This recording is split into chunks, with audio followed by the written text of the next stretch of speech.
chapter 5. I told you the next time I stood before you, we're going to try to keep working through Matthew. The 5th chapter, what you commonly refer to as the Sermon on the Mount. People try to put times as to when Jesus meant this and did it apply to the Jews, was it for the kingdom? And I find no principles or nothing that he says in these verses that should be just relegated to a particular time. Everything that I'm reading is something that people should do. Remember now, the Sermon on the Mount, as it is commonly called, is not a plan of salvation. It is a conduct that the King and the Lord expects of his people, not just at one time, but at all times. It is a way of saying, this is a behavior pattern. In other words, as a parent would say to their children, I know you're my child, but this is how I want you to behave yourself. This is my expectations of you. In Matthew 5:27 through 30, we talked last time I stood before you on killing. Do you know the murder rate in Kansas City went up since I last talked to you? And they've also said that we've already close to breaking the record that we had for last year. And we have yet time to go, and that's so sad because God very much said it so plainly, we were not to kill. But in Matthew 5:27, he says, you've heard that it was said by them of old time, thou shalt not do what? But I say unto you, whosoever looketh on a woman to lust after her hath committed adultery with her already in his heart. And if thy right eye offend thee, pluck it out, cast it from thee. For it is profitable that one of thy members should perish, and not that the whole body should be cast into hell. And if thy right hand offend thee, cut it off, cast it from thee. For it is profitable that one of thy members should perish, and not that the whole body should be cast into hell. Will you have this man or this woman to be your wedded wife, to live together after God's holy ordinance and the holy estate of matrimony? Will you love, honor, comfort, and keep him or her in sickness and in health? Watch this. Forsaking all others, as long as you both shall live. And then you look at the person and say, what's your answer? I do or I will. That's a commitment. It's a public commitment of fidelity, faithfulness to the other person. And our Lord is going to speak on this subject to his people. By definition, adultery is this: lying with another man's or woman's spouse. Another definition is the sexual union of a man who is married or a woman who is married to someone else, whether the person they lay with is married or not, meaning you could be married but the person you're with could not. Or you could be married and the person you're with is married. It is still called adultery. There's a book written some years ago, 1972. The title of the book, it was written by Nina O'Neill and George O'Neill, husband and wife. And they conceived marriage this way, that they wanted to give the partner in the marriage relationship room for growth, room to develop friendships outside of the marriage. Most of the book deals with what we call non-controversial type issues about how to build trust, role flexibility, communications, identity, equality. Chapter 16 of that book is entitled Love Without Jealousy. And there's about 20 pages in that book, and it is devoted to what they term open marriage, the idea that marriage could include some forms of sexuality with other partners. Our world, much of our world, has borrowed that term, and it is being used especially by people that you know in Hollywood to talk about how vogue it is, how trendy it is, how modern it is. But now when you're married, you both agree that it's okay if you want to be with someone else, and that gives strength, that gives stability because now you have that agreement with one another. Now, unfortunately, the O'Neills did write later that they never intended for the way that this was received to go as far as it did. But the cat was already out the bag. And you are accountable for what you've written, and they have to own up to it. And so when you hear the term open marriage, while that term may not be new, they're the ones who coined it, titled their book after it, and you're going to hear a lot of people sort of use that, especially people who claim to be, modern. The new millennials will use this term. Let's talk about adultery along this line. First of all, let's talk about adultery before the law. Go to Genesis chapter 12 with me. And by the way, the title of the sermon is this. Guess what the title is? Let's just be straight to it, okay? Let's just, if a snake rolled up in this church, you want to hear it straight. Amen? You don't want to hear there's some squiggly, amphibious, reptilian type creature in the room. You want to hear snake. When Jesus spoke on this subject, he spoke seriously to it. He spoke directly to it, and I'm hoping through the sermon to do the same because he took it that way. In Genesis chapter 12, we're going to look at this thing called adultery before the law. We have Abraham. He's in a land where he's gone there because of famine. And when going down, he looked at his wife and he said, you're a beautiful girl. You're a beautiful woman. And when we get down to this place, somebody's going to behold how beautiful you are, and they're going to want to kill me and take you from me. And so we need to agree to plan for my safety. I still struggle with Abraham's concept. I'm not in his shoes. But I struggle with the idea that he was willing to say, this is my sister, and willing for someone else to take her as though it was her sister. Someone says, but theologically he was trusting God. But if he was, he probably didn't have to tell that. So I know that he's a man of faith, but I also say he's like any other man. This is an area that sort of just you'll wonder about. But although he did this, if you'll notice, if you would, in verses chapter 12 and verse 18, Sarah has been taken from Abram, and Pharaoh is going to give him a lot of produce and a lot of flock and herds and money and gold and everything else to compensate for her. So at least he had in mind, I'm not just going to take her, I'll compensate for her. And notice verse 18, and Pharaoh called Abram and said, what is this thou hast done unto me? Why didst thou not tell me that she was thy what? Now here's the point. This is before the law, and already a man who is not of Abraham's lineage recognized boundaries. And the boundaries are that particular person is with someone else, and that automatically means that's not a place I or anyone else should go. So it's recognized. Notice verse 19. He could have, according to verse 19, because he thought it was the sister. Same woman, but the relationship. As a sister, he could cross the boundary if that was Abram's sister.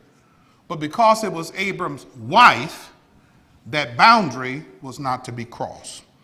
He says, why did you say she is your sister? So I might have taken her to my wife. Therefore, behold thy wife, meaning this can't go no further. You take her back. There's a solid rebuke in his words. You told me something that really wasn't the truth. There's a rebuke to Abram. But at least it is established that even Pharaoh understood boundary. He knew boundary. Look, if you would, in Genesis 26. Look in verse 7. Abram has a son.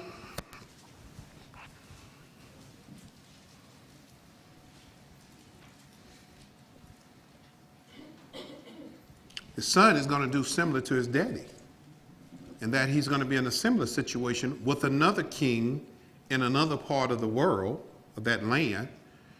And because his wife, Rebecca, was beautiful, same problem, not a problem, but the same issue, he also feared for his life, and he says, when we get where we're going, just tell people you're my sister and not my wife. And the father and the son are going to do the same thing. Now, notice, if you would, verses 8. And it came to pass, when he had been there a long time, that Abimelech, king of the Philistines, he looked out a window and saw, and behold, Isaac was doing what? I wanted to be sure I understood the word and that it would be safe to discuss this word in a mixed setting on a Sunday morning. And the answer is yes, you can. You see, the way he was dealing with Rebecca was not the way you would deal with a sister. You see, Abimelech looked out and says, I thought he told me it was his sister, but he doing some things that a brother ought not to ever do to his sister. And so it's public. Doesn't mean that it was vile or ugly, but he probably was pecking on her neck. He might have pinched her. And when he saw that, he says, no, that's not the way you treat a sister. That's something you might do to a wife, but you don't do a sister. Now, watch the rebuke. Verse 9 says, and Abimelech called Isaac, and it said, behold, of a surety, she is your what? Okay? And now you told me she was your sister. Almost the same type of rebuke. And he says, why did you do this? And then verse 10. And Abimelech said, what is this that thou hast done to us?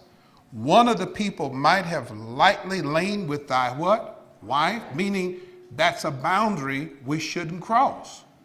But because you misrepresented the truth, we might have made a mistake and crossed that boundary, but we know now that's a boundary that should not be crossed.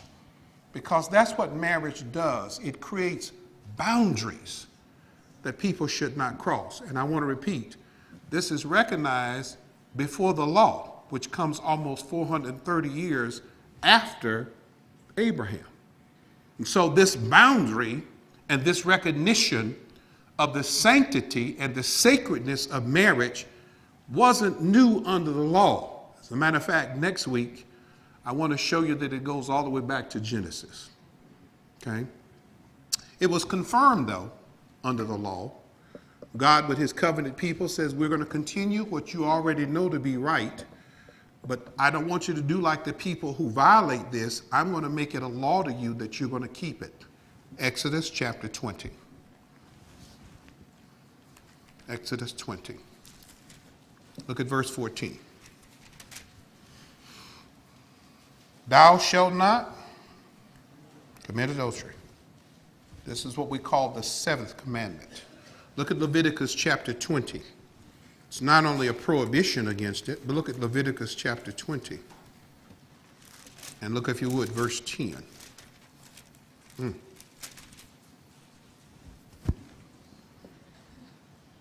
Now we find something for the first time that God gave to his covenant people. He says in verse 10, and the man that committeth adultery with another man's wife, even he that committeth adultery with his neighbor's wife, the adulterer, now this is new, and the adulteresses shall be what? He is now establishing how sacred and how serious the marriage vows are, and when you make them and you're in a union, you should be faithful to that person you're with. Now this is the Lord talking. Look at Deuteronomy 22 and 2. It's confirmed. Deuteronomy 22. And look at verse 22. If a man be found lying with a woman married to a husband, then shall they both of them die. Both the man that lie with the woman and the woman, so shall they put away evil from Israel. It is confirmed, particularly with the nation of Israel, that not only do I want you to do this, this is the penalty that I want to impose on you in a covenant relationship, that if you don't keep this, this is what's happened to people who become guilty.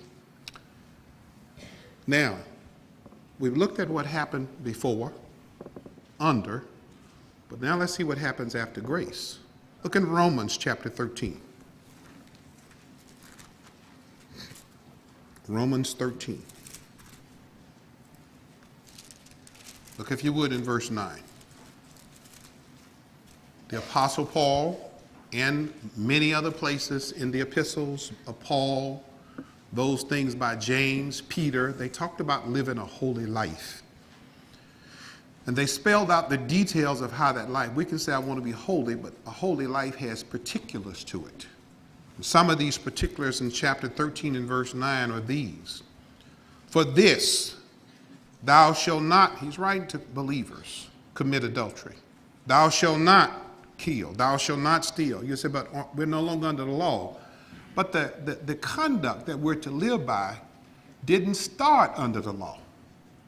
And the fact that humanity is now on this side of Calvary, grace, doesn't abrogate, it doesn't destroy God's requirement for his people. So before the law, under the law, and after the law was nailed to the tree, that it was those things that Christ paid for because we couldn't keep them, God's expectation is, this is still the conduct that I want from my people. It's not to change. And what he labels adultery, listen to me, it is a sin. And it's an unbridled thing. And it needs a restraint. That restraint was not only thou shalt not, but under law, here's the consequences that you do. Adultery takes place very commonly in today's society. And that's with restraints of church, moral laws of the Word of God. But I need you to imagine what would happen if the restraints were pulled off. You see what happens? If you say there's no restraints, you immediately have created a chaos. We have chaos with restraints. It's almost like saying thou shalt not steal. We have laws that says you shouldn't steal, but I wonder what would happen if we had no laws. And we have enough stealing with law. What would it be like without law? If there was no restraint on adultery, I wonder what would happen with marriages, because we have restraints. If they were removed, my mind won't even imagine there, because the heart would be just going anywhere it wanted to go. So we have restraints. Now, I want to talk about dangers. By definition, biblical, otherwise, but I want to talk about the dangers. Now, you're going to have to bear with me, because I could explain this, and I can probably give you the majority of it, but I want you to read. When you want to know how dangerous something is, you need to read the danger warnings. Okay, I bought something the other day, and the first thing it says was, do not plug in around water, do not do these things, do not stick your tongue on it. It just gives you all of these warnings, because it knows, although this is a product that can be helpful, if you don't manage it right, it can be deadly. So let's go see what God put down for some dangers when it comes to marriage. Look over in Proverbs, those wisdom books, chapter 5. And in succession, chapter 5, 6, and 7 is what we're going to look at. And what I want to do is read and try my best, for time's sake, to only highlight, but I hope you'll go back and read all of it for time's sake. In Proverbs 5, in verse 3, all right? But the lips of a strange woman drop as a honeycomb. Her mouth is smoother than oil, but her end is bitter as wormwood, sharp as a two-edged sword. Her feet go down to death, her step take hold on hell. Lest thou shouldest ponder the ways of her life, her ways are movable, that thou canst not know them. Hear me now, therefore, O you children, and depart not from the words of my mouth. Remove thy way far from her, come not nigh the door of her house, lest thou give thine honor unto others and thy years unto the cruel. Lest strangers be filled with thy wealth, and the labors be in the house of a stranger. And thou mourn at the last when thy flesh and thy body is consumed. And say, how have I hated? The idea is, I should have listened to the instructions I was given. And my heart despiseth reproof. And I have not obeyed the voice of my teachers, nor inclined my ear to them that instructed me. I was almost in all evil in the midst of the congregation of the assembly. Look at verse 15. Very boldly. Drink water out of your own cistern.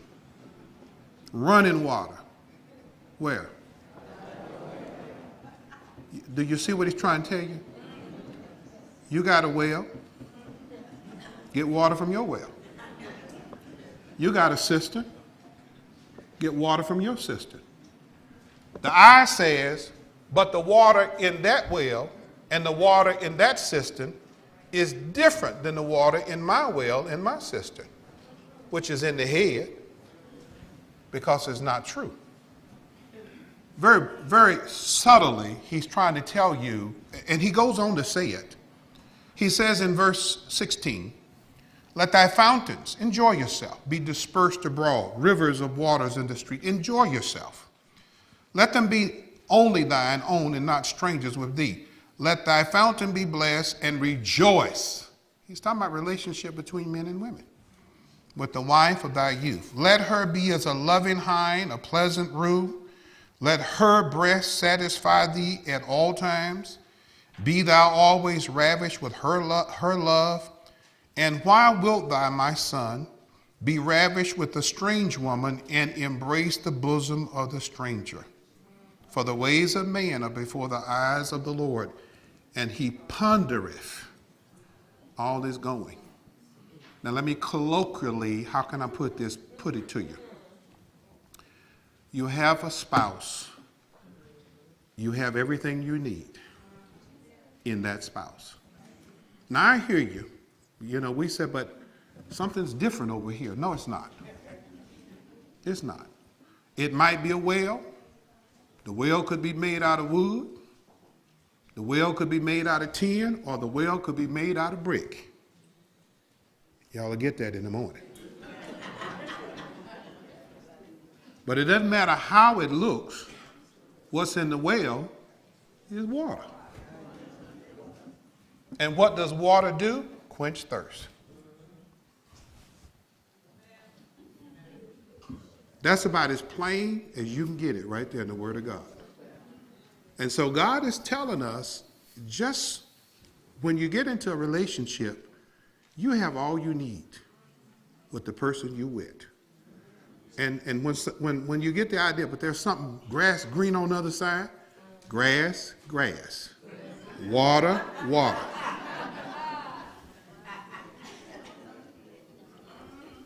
Wisdom for you and me. Look at chapter 6. Look at verses 23 through 32.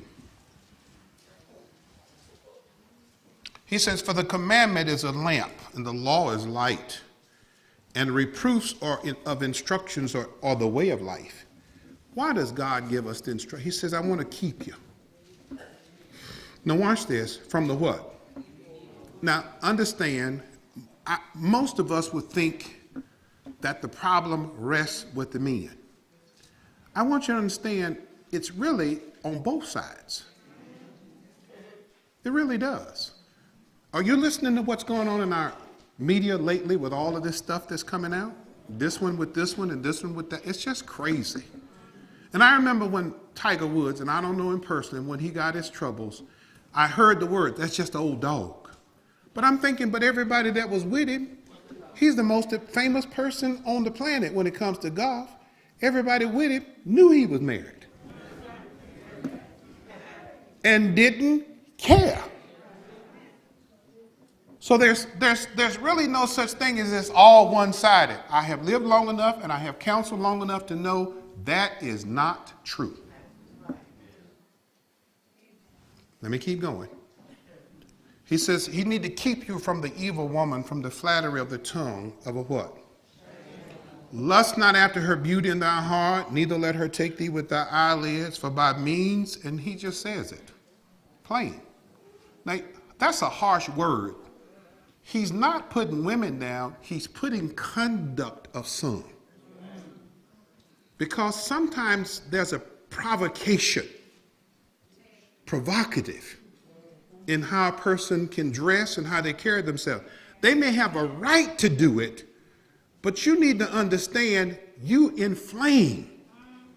And some people do it on purpose. Okay? So you have a right, but that doesn't mean it's right in the eyes of God. And some people do it to set people up.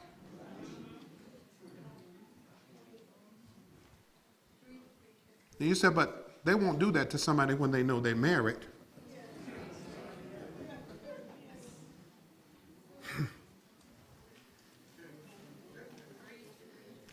Verse 27. Can a man take fire in his bosom? Answer that question for me and not be burned. See, to reach over and grab this, you'd be better off to grab armful of coals and just press them to yourself thinking, I'm going to get pleasure. You're going to get burnt. You got it?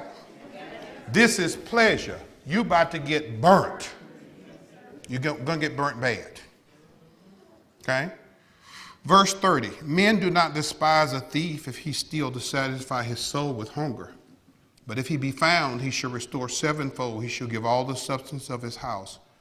But whosoever committeth adultery with a woman lacketh understanding. He destroyeth his own soul. A wound and dishonor shall he get, and his reproach shall not be what? These are wisdom verses, and he's walking down these wisdom verses giving us principles that are designed to keep us living right. Look in chapter 7. 5, 6, 7. He hits them right in a row. Verse 6, I won't read all of this. I'm going to paraphrase some. But it says, verse 6, for at the window of my house I looked through my casement, and behold, among the simple ones, he said, I discerned among the youths a young man, void of understanding, passing through the street near her corner. He went the way of her house in the twilight, in the evening, in the black and dark night.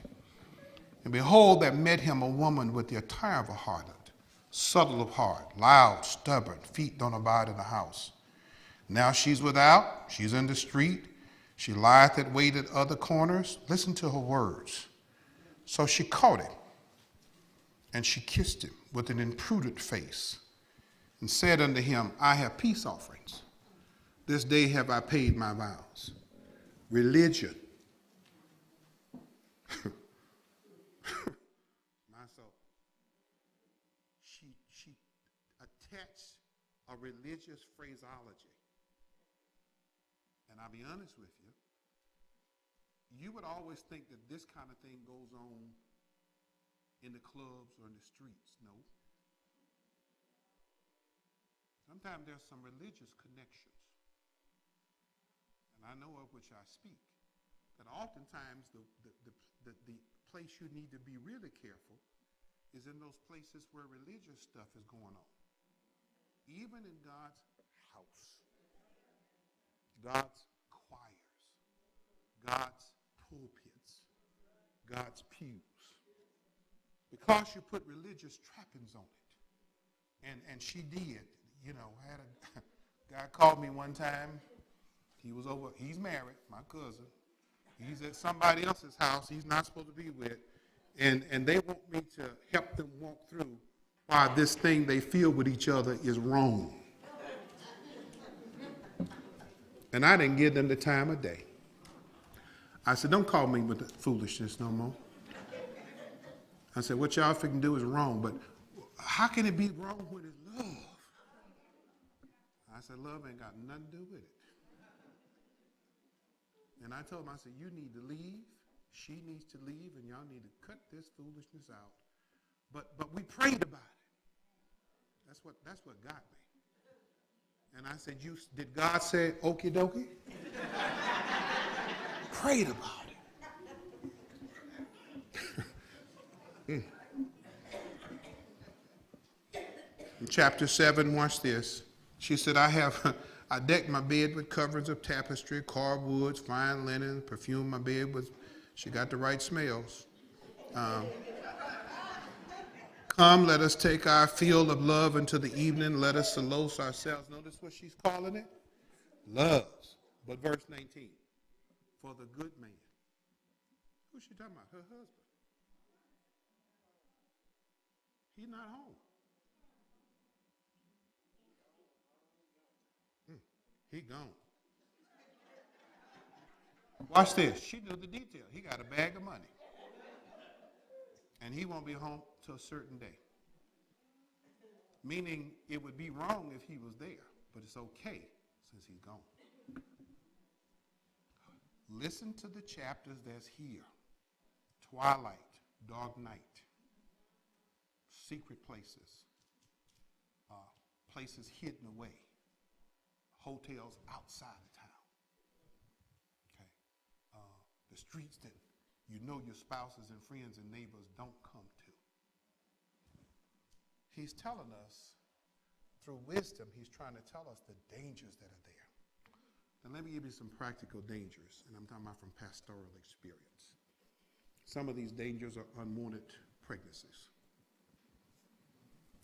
That you go with somebody and that person that's not your spouse, husband and wife, winds up with a baby. Situations where the man has done things that he can't have children, she comes up pregnant, he knows it's not him. Other cases where there's a child from the outside, these are the kind of things that come into a mess. You also get, sadly, I'm speaking from pastoral experience, diseases. You go pick up something from somebody and you bring it home. That's how they know you're not faithful. You're a preacher, that doesn't happen. Yes, it does. Financial problems. Because now money is being spent here and here. So you got people, they got apartment, they got a home over here, but they're maintaining an apartment over here. And you're spending money in two places. And you have to explain all of that. Even if you got the money, it's still wrong. Because you're taking from what belongs to another person, your partner, and you're giving it to the other without their consent. I know of one situation where a bill from a fur coat place showed up in the mail. And the wife knew she didn't have no fur coat.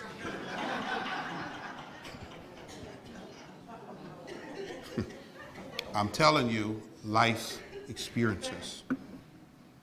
Do you know that when the dangers of adultery is that you can lose vocation and occupation depending on what it is? Do you know how many pastors have had to step down because of adulterous relationship? At least that ought to be the first thought in their minds. Vocations. Trust is destroyed because you said you were going to be somewhere. Now, once you've destroyed that trust, I don't know where you are, I don't know who you're with, and I don't know what you're doing. Do you know how valuable trust is? That's commodities. It's when somebody trusts you. Do you know the dangers of adultery is it can lead to passions of crime, especially when you get caught in that. You know, you can't, my wife told me she was going to shoot me in both kneecaps and then pistol whoop me. Crimes of passion. You know what? I never want to push the envelope to see if she do it either. Do you know how many fights have broke out because they caught somebody with the other person at the restaurant or coming out of physical fight, violent fight, even life have been lost because of this? Do you understand that there are criminal implications for adultery? 21 states in our country have laws against adultery. And they range from class B, C misdemeanors all the way up to Michigan, I think it is. In Michigan, it's still a felony. Now, they're not going to impose them because in order to get rid of the laws, legislators would have to propose removing them. And once you propose, let's get rid of the law that it's a crime to commit adultery, it almost appears as if you're guilty of something. So what they have chosen to do is the courts are completely silent. They have ruled in some ways, but they just choose to let these laws that are on the books just sort of just die a natural death. Missouri says, 1979, Missouri went and took their adultery law off the book. They passed legislation to remove it, but every state had a law. Let me give you a few of them. It's kind of funny. Won't take long. Arizona is a class 3 misdemeanor, 30 days behind jail if they enforced it. Florida, 2 months in jail, $500 fine. Kansas, a month in jail, $500 fine. In Illinois, you can get a year. That's for both people. So y'all might want to move to Illinois to get to time. In Oklahoma, now these are still on the books, but there are a lot of laws on the books they just choose. The courts have ruled there's some antiquated laws that, society has changed so much, you couldn't do anything with them. They've done a few things to try to address that, but not much. New York, 3 months in jail. Mississippi, you can be fined $500 and in prison for no more than 6 months. It's interestingly, the one that is still a law punishable is in the military. Petraeus, he wasn't in uniform, but he did it while he was in uniform. And it isn't a law in the military about committing adultery. It's what they call a general article. And under that general article, there's some subpoints. There was a pilot, it was a lady. She flew B-52 bombers. She was one of our first B-52 bomber pilots. And she was in military, and she's in a relationship with a civilian man whose wife is in the military. So the military wife went to the base commander and said, this woman messing with my husband. Military commander comes in, I'm giving you a direct order. You better not be with him ever again. She was again. Now you have disobeyed a direct order. And she was ushered out of service, busted in rank because she disobeyed. In the military, it still can be dealt with. But in civilian life, it's a different ballgame. Now, these are ways in which society in the past and a little bit of what can happen today as far as people dealing with divorce. Here's what we do today. Under the law said, especially law with Israel, we don't find anything before this, but with Israel, they're to be put to death. Some people say where the stoning can come in. They picked that up on another crime. But when you read the Old Testament, as strong as that law was, you will not find one instant in the Old Testament where a person was ever put to death that way because of adultery. The bar for it was set high in hopes that the people would follow it. Now, the execution of it, we don't have a case of it because God set the standard so high, he trusted that people would be fearful enough that they wouldn't jump this fence. But as far as actually putting a person to death in the Old Testament, you don't find it.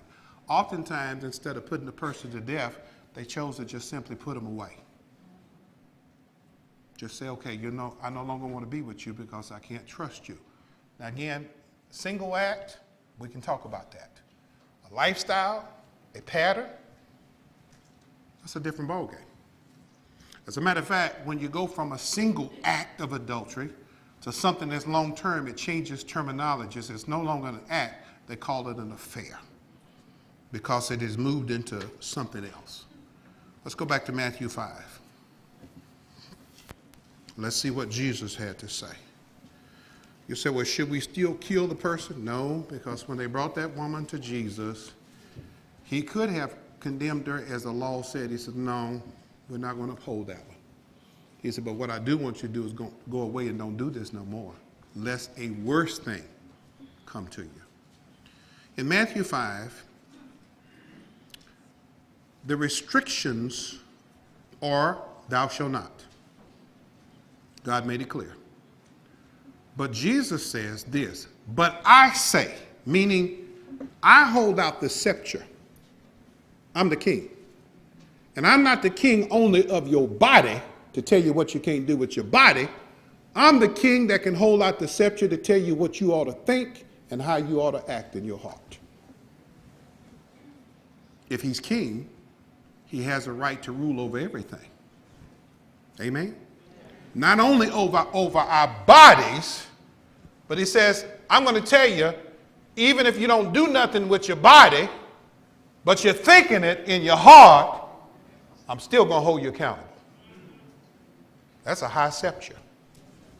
He said, you're going to still be accountable because I'm king over the spiritual and the physical.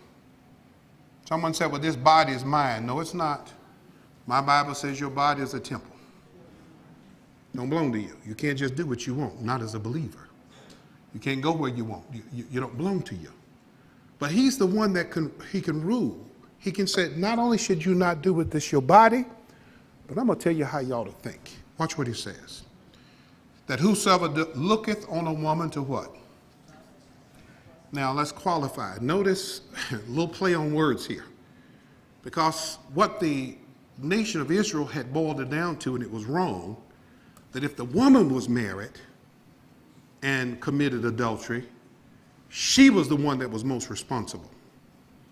If the man was married and committed adultery, especially with the woman that wasn't married, he might decide he'd make her a concubine, cover the problem. Jesus says, no, I'm going to twist that. Because he says, I'm going to address the man. He said, if a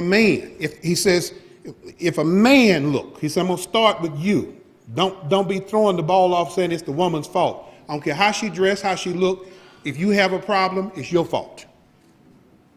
So he starts with him. If you look, now let's qualify the word look. You go to a store, you go get an apple. You examine those apples. One of them nice and red and the other one's all bruised. Which one are you going to take?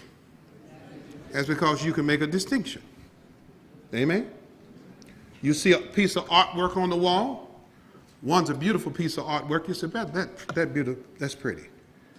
You can't help seeing what's beautiful. There's no problem with that.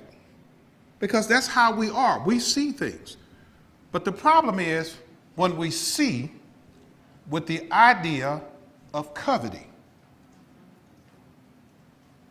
The idea of lust means if I could take this further, I would. And so he says, no, you can't help seeing. You would like to think, all of us would like to think that when your spouse saw you, they saw something that they liked. Amen. You'd at least like to think that. You know, you shouldn't be the ugliest man or woman on the planet. You'd like to think there's something about me that they said, you look good. And you'd like to think that after you've been married a while, they still think you look good. I said a while. So there's no problem with this idea. The concept is when our eyes begin to wander from the person who is with us to now focus on somebody else that we should not be with, have no right to even think about in that line. Your mind shouldn't go there. You see, here's the key. If you keep your mind and your heart right, you would never do anything with your body. Because that's where it's starting. Okay? So he says, don't look. But if you go there, hey, boy, opportunity come up, I sure wish. I say this, and I think I can get away with this one. One lady told me, she said, I had a man hit on me one time. And he kept hitting on me. So she said, I told him, listen, me and you, let's go talk to my husband. If he says okay, then it'll be okay. He never hit on her again. So let's just go ask my husband. If he says it's all right with me. Boy, you talking about shutting crazy stuff down, that'll do it right there. So he's saying, deal with your heart, deal with your thinking. Because if you get your heart and your thinking right, your body won't mess up. But if you're messing up in your mind, you got a problem. Now watch this. He shows you how serious it is. Verses 29 and 30. If your right eye offend thee, pluck it out. If your right hand pluck it off, cut it off. You're saying that's drastic. That's because he wants you to know how serious this is. You and I both know if you're a thief, you can cut off a right arm and still steal with your left. Amen? And you say, well, what about if you cut off the left arm? You can still steal. Okay?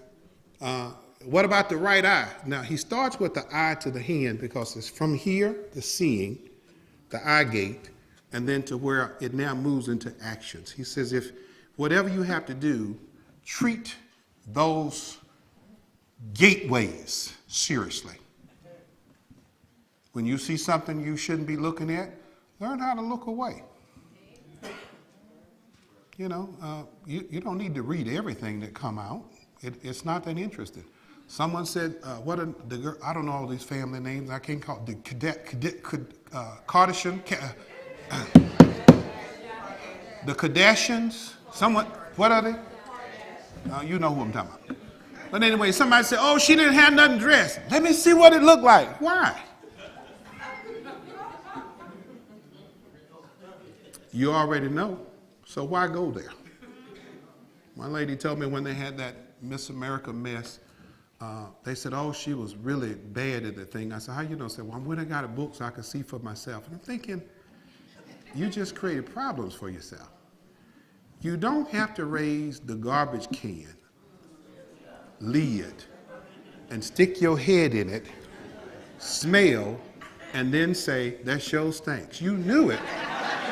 You knew that before you raised the garbage lid. So when you know there's garbage in there, leave it alone. Your internets, your phones, your stuff like that. And by the way, they're not helping you because mainstream TV is shaking, wiggling. I mean, everything you want to see. You just have to watch yourself. I'm being real with you. But he said if it's going to cause a problem, he says treat it serious. Now, Jesus is saying this is not a physical thing. This really starts with a spiritual problem. Jesus is also saying that it starts with inner desires, not just what happens outwardly. And what he's asking us to do is to deal with the inner things drastically so that they don't become a problem outside. Now, he didn't change the law that he gave before the law, under the law, because he still expects his children to conduct themselves this way. But I can give you a summation that'll help you not only with killing or adultery or anything else. Someone came to Jesus and they asked him the question, what is the greatest commandment?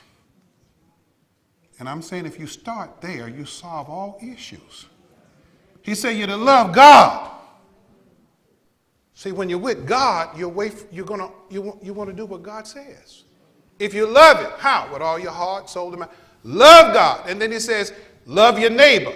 If you love God, love neighbor, there's nowhere in the world you could ever do that to hurt another person. So it's more than just the restraints of the body. It has to do with where's your heart? And if you keep your heart close to God, you'll stay away from things that God doesn't want you to be around. And you'll treat your neighbor right.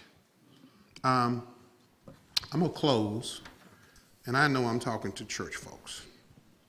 And I know right now an altar call probably not going to work. Because you're going to say, if I go down there for any reason, somebody's going to think I'm coming for a day. So I'm going to sit still and not move. But let me make application to you and me, because this hits me. Number one, don't want to be a Pharisee about it. But I do want to be right with God. When you're riding down the highway, you know how you're down the highway sometimes driving? And you can get distracted, or you can be looking at the road, and all of a sudden you hear that vibration. What's happened? You got that tire somewhere it shouldn't be. Now what that means, you got to what? Straighten up, fly right. I'm hoping this sermon this morning to just Because you have no desire to be in the ditch. You have no desire to have a wreck along this line. So if the sermon doesn't do anything but just shake you up to where you say, oh boy, let me stay where I need to stay, then it serves its purpose. Because I know that when you get into the Word of God, it's supposed to be a lamp to your feet and a light to the pathway so you'll know how to walk. My wife had a birthday this week. She looks good to me. She looks wonderful. Nothing has changed for us. Now, we're not 20 no more, but nothing changed. Okay? But nothing has changed. We've always known that I could travel to Africa and she not go with me. She's always known where my heart was. Now, to be honest with you, for any man or woman, that's money in the bank. Amen? That's money. So if you're listening to the sermon and you got to, that means get in the middle of the road. But I have to be honest with you. If you've had a wreck, we need to talk. For the simple reason is you can't take fire in your bosom and not get burned. And I'm going to be honest with you. I have lived long enough. Everything that people think they can do in secret and not get caught has never happened. It has never happened. God said what you do in secret, I'm going to shout it from the housetop. And even if it's just two people, I'm going to tell you now, I have listened to two people who never intended for it to get out. It got out. And what God doesn't want is, God's not going to let you get away with sin. My Bible said, be sure your sin will find you out. It's supposed to. Now, does that make a person who sins and a person who doesn't sin, is God trying to contrast them? No. Because the comparison is not with a person who's done this and a person who's not. The comparison is, are we both living like God wants us to live? That's where the comparison needs to be. Amen? Now I want to help you. We're going to have prayer. And again, if you want to come to the altar, we're not going to assume nothing. Okay? Okay? But if you want to pray in your seats, that's fine too, okay? Father, we want to thank you for this day. Our Lord taught something to a people that he wanted to help and not hurt. And he laid clear the expectation. He didn't shade it. He didn't change it. He didn't give it new terminologies that we often do today. He called it what it was and exposed what the will of God was and then also his will. He highlighted and differentiated for believers today by saying it this way. You've heard it said, but I say. He made it so clear that we can't call you Lord and not do what you say. We don't have excuses. We can't blame anyone when we have failures. We cannot look at another person and say, if you had only. Every man and woman has to hold themselves accountable for what they say, do, or fail to say or do, because that's the way you're going to hold us. I trust, Lord, if you've touched somebody's heart this morning, I know I feel warned. And although, Lord, nothing may have ever happened in the past, we don't need to go to sleep. We need to stay vigilant. We need to stay sober. And we need to be watchful for ourselves and for others. Because past victories does not guarantee future. It only says something happened in the past. But we want to be faithful here. We'd like to be faithful all the way to glory. But we know the only way to do that is to keep our eyes, our hearts, focused on what you've told us, who you are first, and what you're like, and then what you want and you expect of us. We love you. But if we love you, we're going to keep what you've told us to do. So we pray you bless this sermon. It's a serious sermon, but you were serious today. You spoke it and the people heard it. We sang a song, let us hear from you today. And we, Lord, if we've done that to declare your word, then we not only want to hear it, we want it to influence our lives. We don't want to be double. We want to be influenced. So bless the sermon today, people who've heard it. Pray that the watchfulness that you give us will be there, and the thankfulness, Lord, that you have been so gracious to us, even when we don't deserve it. We thank you for that too. We give you praise and we give you glory in Jesus' name. Amen.